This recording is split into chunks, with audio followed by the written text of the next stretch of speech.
Hello and welcome to the Lindybeige channel. I have here a beautiful brass engine.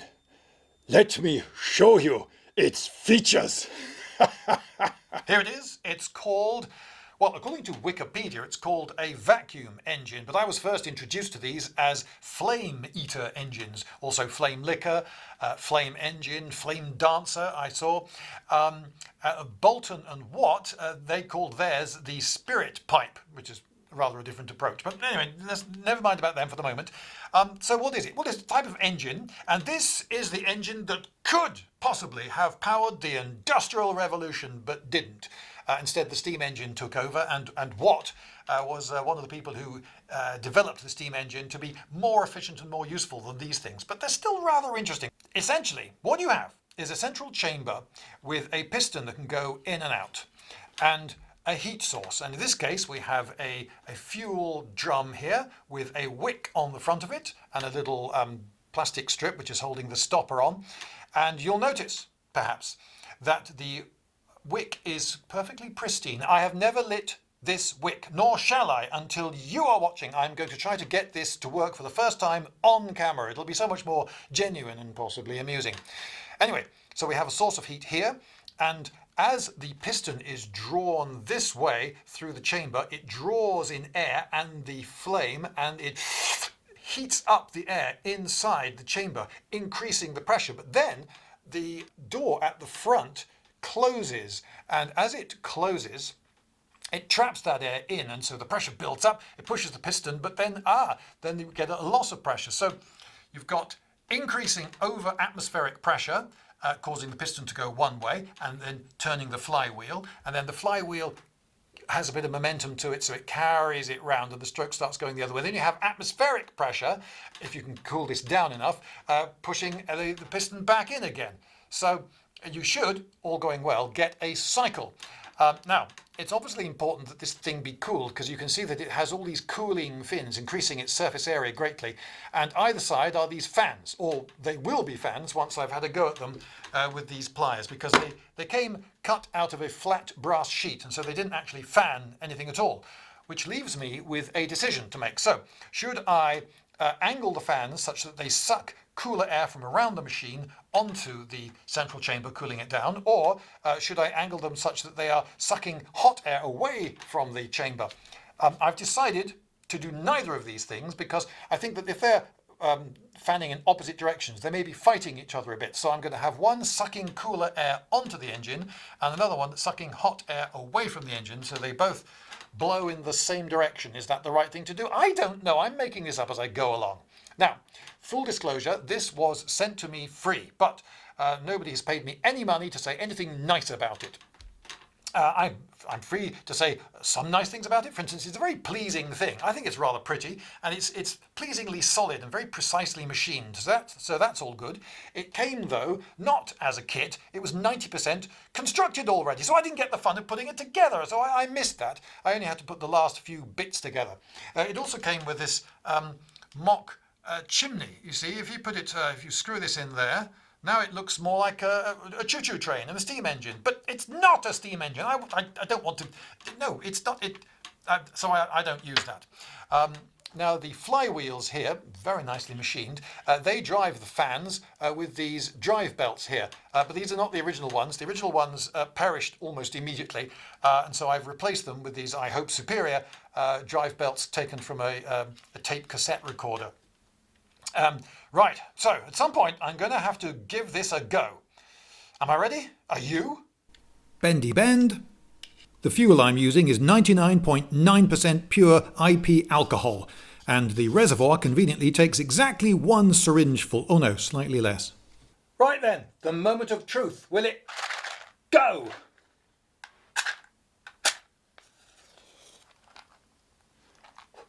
Well, that certainly lit very well.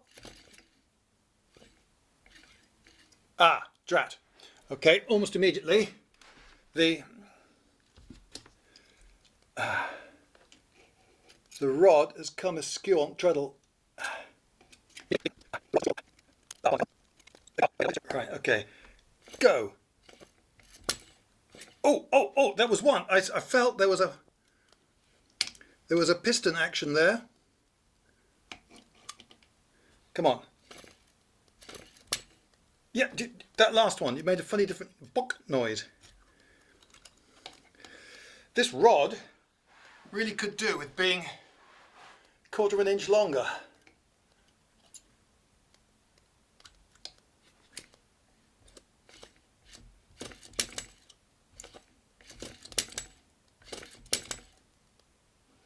Maybe if I turn it the other way. I don't know which way I turn it makes a difference, but...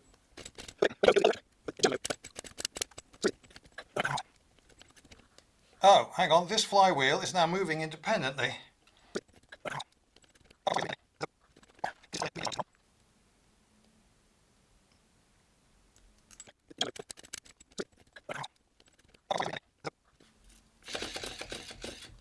Oh! Go on, go on, go on! Oh! Why does it change direction?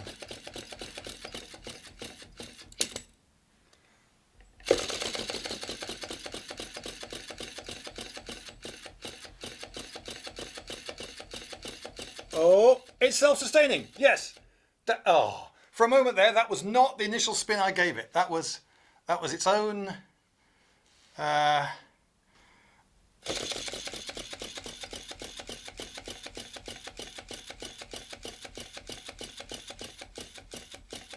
Come on!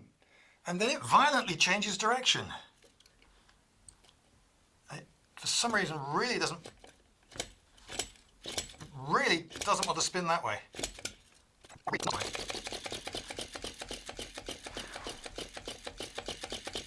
Oh, it's sped up.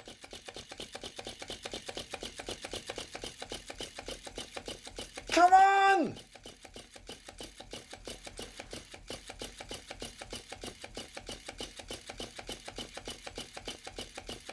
Yes! It's speeding up.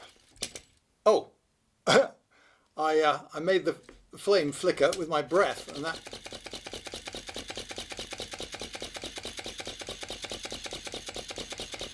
Okay, well, possibly it just needed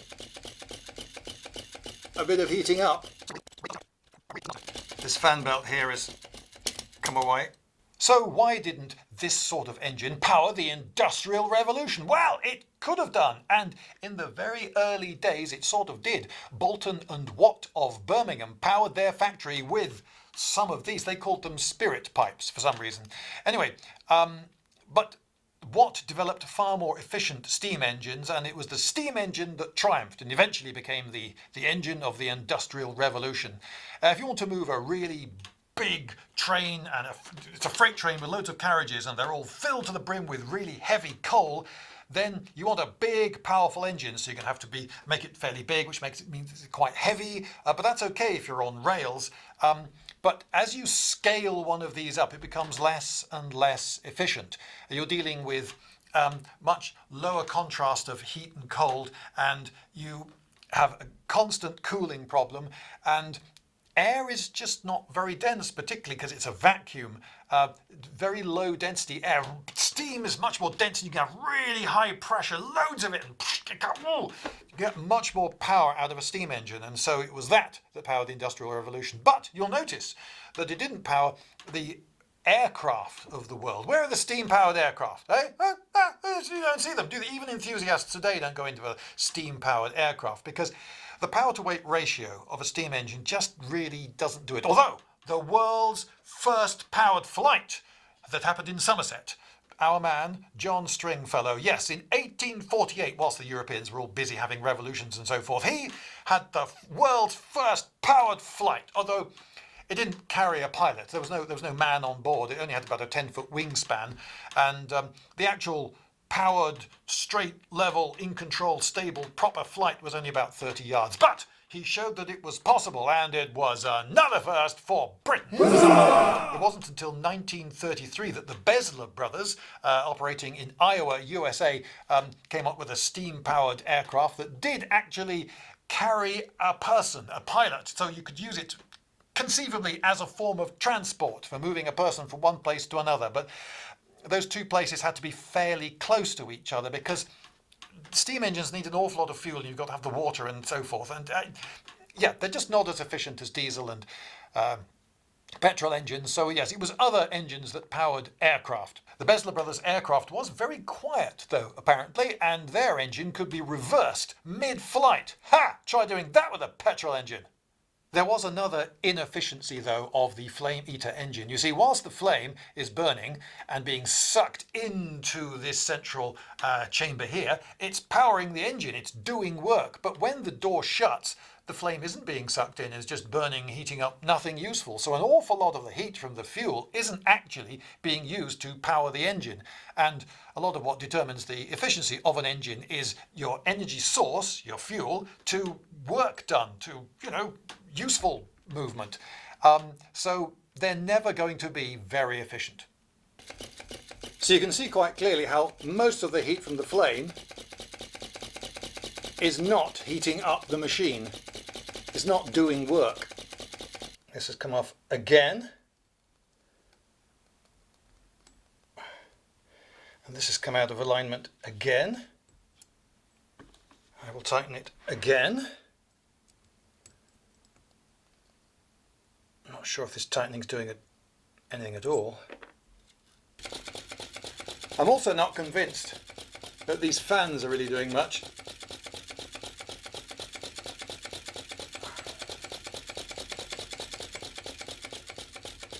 They're not going around fast enough for me to be able to feel a draft.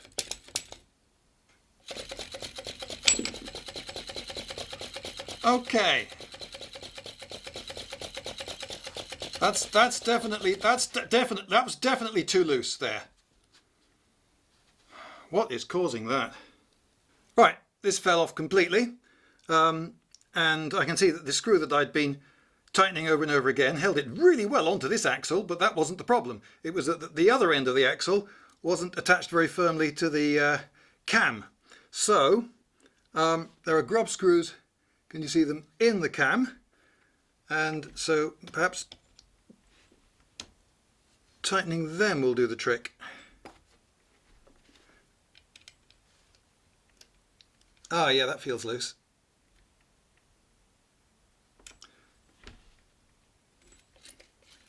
Okay, that feels much better. Right. Unfortunately, I'd forgotten to put the axle through the fan belt first, and so there then followed a 5-minute fast of my trying to get the fan belt back on again without having to take everything apart. But I got there in the end. Take two. Yeah, now with these adjustments made, it started first time. Engines like this were used to power some things, though vacuum engines don't have to use, for instance, a flame. They can use some other heat source, such as in very early motor cars that used windscreen wipers powered using the heat of the engine. It's waste heat. The engine's going to get hot anyway, so you may as well use that heat to power some other engines to work the windscreen wipers. Brilliant! Not completely brilliant, though, because it's the contrast between heat and cold which determines the power of the engine largely. And so if you're really gunning it down the road, with your foot on the accelerator and the engine's getting really hot and everything gets really hot, you actually lose power in your windscreen wipers. And if it's raining hard at that critical moment, that could be just when you need it the most. So no, overall, they're not tremendously useful, but they are a pleasant curio. Now, some of you may be wondering just how much power can you get out of this thing? Well, I tested this by seeing how much force I needed to apply to the flywheel to brake it, and it really wasn't very much. Here you see me leaning a matchbox against it.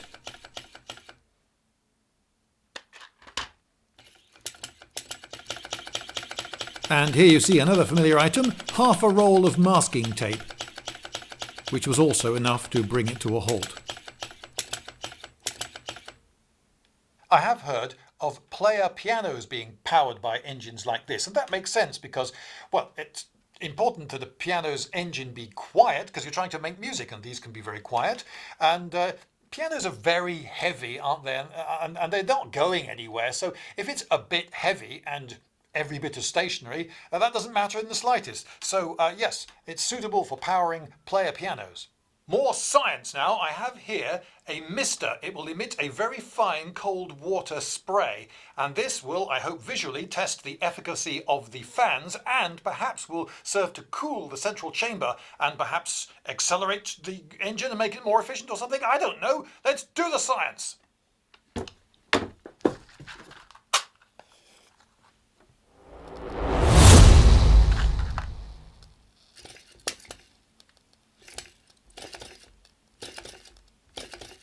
And then it didn't start. And I spent the next embarrassing 23 minutes of my life trying to get the thing to start, trying all sorts of things, making all sorts of minor adjustments and thinking, surely if it just heats up a little, if I try it one more time it'll work, but no.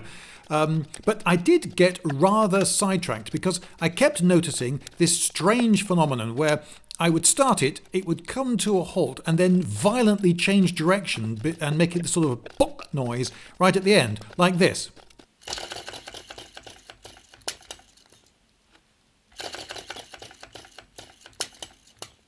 And so I thought I'd look at this in slow motion. Here you see the very first ever slow motion on this channel.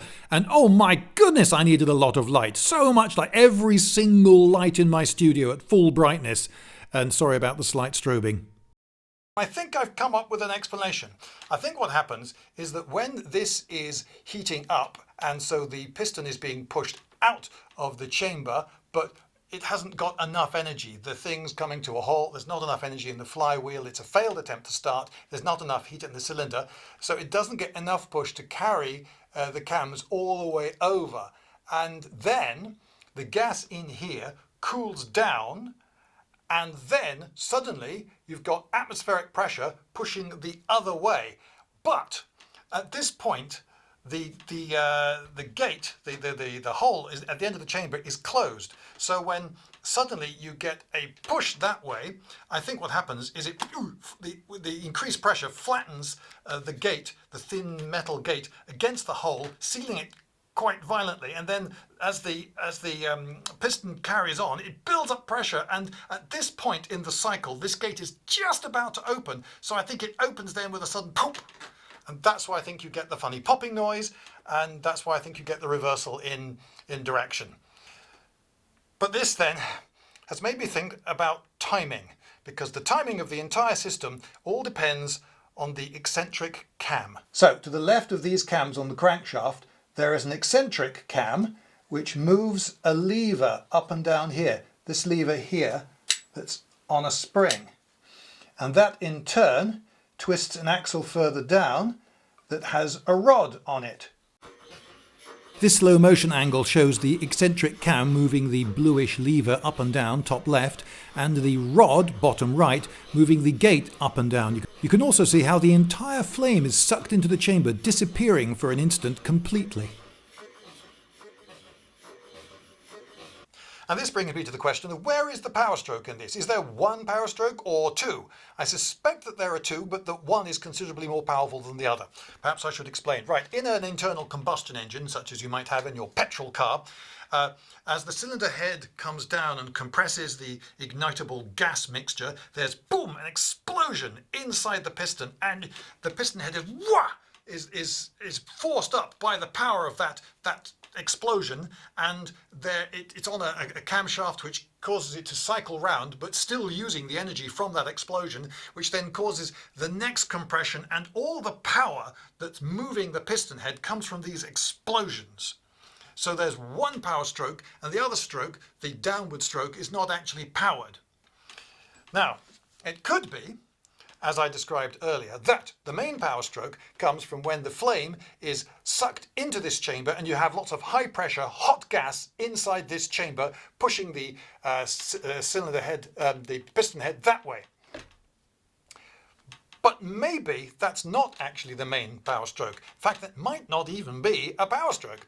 It could be that this is drawing in air, just using the momentum of the flywheel, and that the power stroke comes the other way, because when the cylinder is fully open and drawn in with all the gas, then the door shuts behind and the gas that came in from flame, really high energy flame, now zings around really fast and encounters the comparatively cold sides of the metal chamber, cools down extraordinarily quickly, and then becomes low pressure, lower than atmospheric pressure, and then the atmosphere pushes, with perhaps much greater force, the piston head back in again. So it could be that the power stroke comes entirely from the atmosphere, it could be that it's from the flame, or it could be a bit of both. My suspicion is it's a bit of both, but perhaps it's mostly the atmosphere. And this brings us to another downfall of this kind of engine. I've discovered another name for it, the atmospheric engine.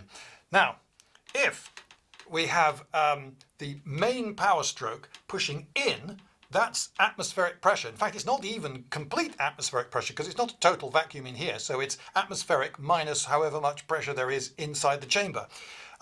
So you can never get a power stroke which is greater than atmospheric pressure. But you can with a steam engine. Oh yeah, you could get in a really good tight cylinder, you could get maybe 12, 13 atmospheres of pressure. So you could get a lot more power out of a steam engine. So that's another reason that these didn't really take off. Although, I'd just like to point out an advantage, which is that you can light this flame and you're away straight away, whereas with the steam engine you have to spend ages boiling an awful lot of water and coming up to pressure, which for a really big steam engine might take hours and hours. Oh, that was a rather long sidetrack, wasn't it? Sorry about that. Anyway, after 23 minutes of faffing around, I realised that if I just tilted the fuel reservoir a bit, I could change the distance between the wick and the hole, and that fixed it. So it was time to test the fans with the mister. Were they doing anything on this side? Nope. Were they doing anything on this side? They were drawing it in a little bit maybe, but not a lot. I found that if I played the mister directly onto the cylinder, the effect was to slow the machine down. I tried this a few times with the same result.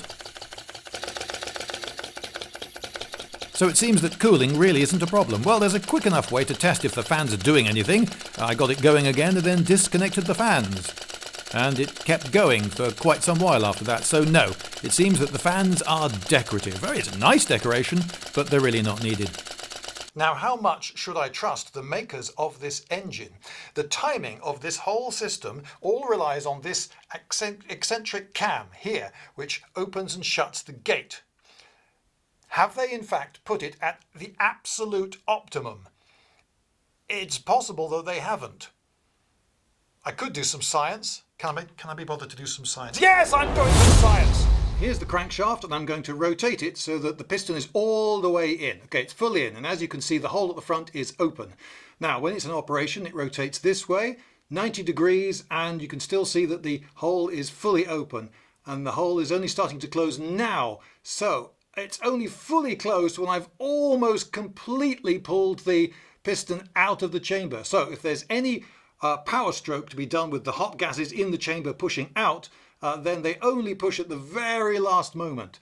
And then we come round and you can see it stays closed, it stays closed, it stays closed. I'm pushing with now at maximum speed on the in stroke and it's still closed.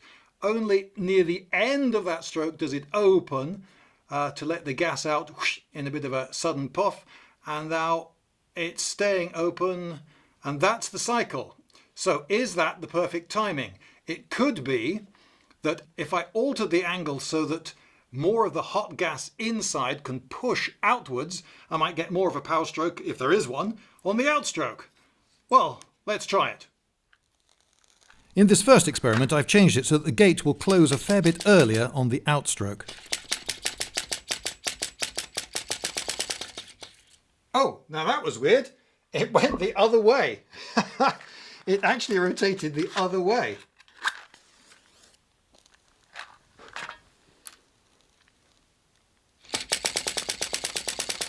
Yes, it did reverse and run the other way, but only ever for a short while and then soon stalled. This is a less drastic version of the first test. Halfway between the two.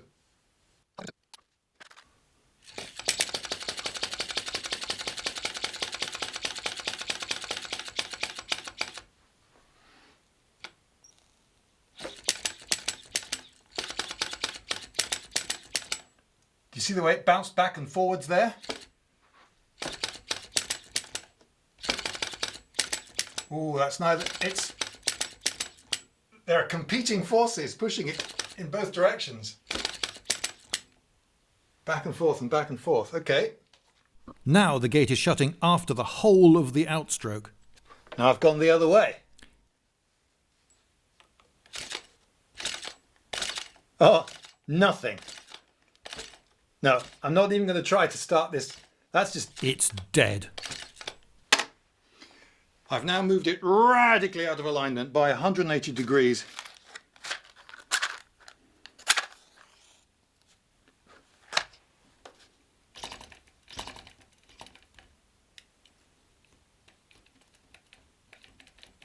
Oh. What the hell?